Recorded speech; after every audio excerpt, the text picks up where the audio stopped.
Pemirsa, program makan bergizi gratis atau MBG bukan sekedar program bantuan pangan. Ini adalah salah satu fondasi utama pembangunan sumber daya manusia yang menjadi prioritas Presiden Prabowo Subianto. Namun, ketika program sebesar ini menghadapi berbagai tantangan tata kelola, Presiden Prabowo Subianto memilih mengambil langkah yang tidak biasa. Bukan menunggu masalah besar, bukan menutup mata terhadap kritik, melainkan melakukan pembenahan dari pucuk pimpinan. Presiden Prabowo Subianto resmi melantik Nanik Sudaryati Deyang sebagai Kepala Badan Gizi Nasional yang baru. Sebuah keputusan yang menandai dimulainya fase baru penyelamatan dan juga penguatan program makan bergizi gratis.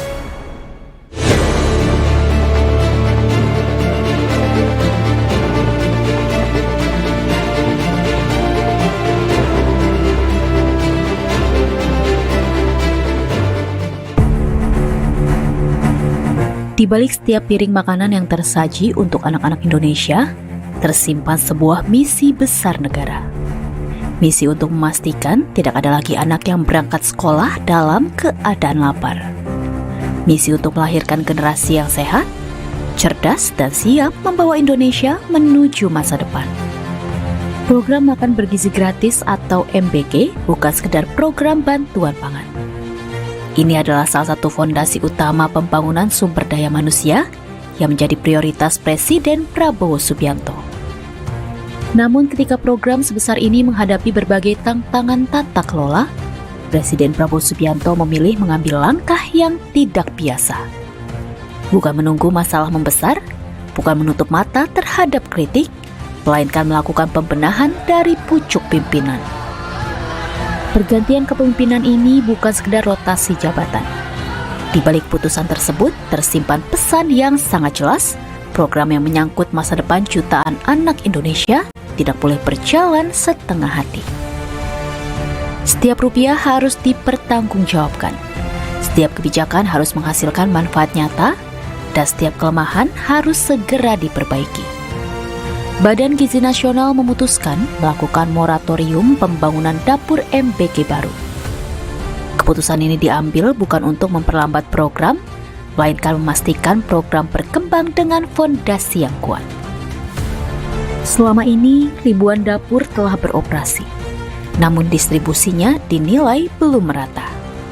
Pertama-tama, seperti yang beberapa waktu lalu saya sampaikan, kami concern pada efisiensi anggaran agar bisa tidak membebani anggaran negara pada saat ini, tetapi dengan tidak mengubah target dari yang kita berikan gizi.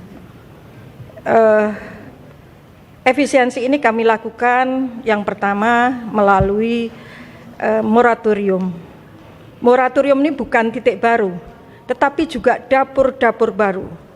Bila per hari ini totalnya berapa besar ya? 7.877. Jadi per hari ini jumlahnya titik dapur yang operasional berdasarkan virtual account itu 27.877. Nah, kita hentikan dulu ke situ. Kita akan tata. Kita tata apakah dapur ini melayani, ini sudah bisa melayani sebetulnya dengan penerima manfaat yang ada, atau sebetulnya malah kelebihan. Nah, kemudian ini kita akan nanti dulu, artinya kita nggak buka yang baru dulu maupun pendaftarannya, ya. Jadi kita mau nata misalnya Jawa Tengah ini harusnya butuh berapa, Jawa Barat ini butuh berapa, DKI butuh berapa, dan lain-lain, Jawa Timur. Pembenahan berikutnya menyentuh inti dari program makan bergizi gratis. Siapa yang paling berhak mendapatkan manfaat? Selama ini, target penerima manfaat mencapai puluhan juta orang. Namun di bawah kepemimpinan baru, seluruh data akan dievaluasi kembali. Badan Gizi Nasional ingin memastikan bahwa intervensi gizi benar-benar diberikan kepada kelompok yang paling membutuhkan. Bagi pemerintah, ketepatan sasaran menjadi kunci keberhasilan. Karena tujuan utama MBG bukan sekedar membagikan makanan, tetapi memperbaiki kualitas kesehatan dan kecerdasan generasi penerus bangsa.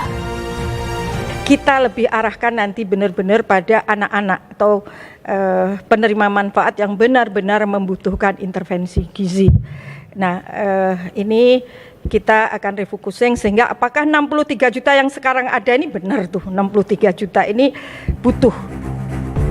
Jika sebelumnya fokus utama adalah memperluas jangkauan program, kini arah kebijakan berubah. Kualitas menjadi prioritas utama, setiap dapur akan diperiksa, setiap prosedur akan dievaluasi, dan setiap standar pelayanan akan diawasi lebih ketat.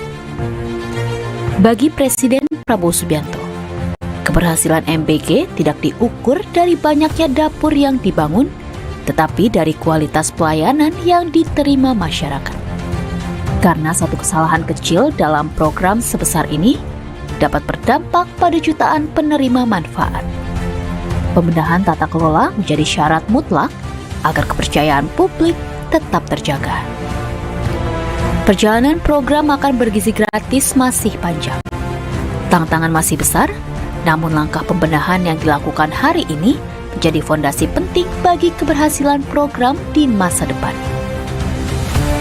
Di bawah kepemimpinan baru Badan Gizi Nasional, pemerintah berupaya memastikan bahwa setiap bantuan yang diberikan benar-benar sampai kepada mereka yang membutuhkan. Bahwa setiap anggaran yang dikeluarkan menghasilkan manfaat nyata, dan bahwa setiap anak Indonesia memiliki kesempatan yang sama untuk tumbuh sehat, belajar dengan baik, dan meraih masa depan yang lebih cerah. Karena pada akhirnya, keberhasilan program makan bergizi gratis bukan hanya soal makanan yang tersaji di atas meja, melainkan tentang harapan. Harapan jutaan keluarga Indonesia, harapan lahirnya generasi unggul, dan harapan menuju Indonesia Emas 2045 yang dimulai dari gizi yang baik hari ini.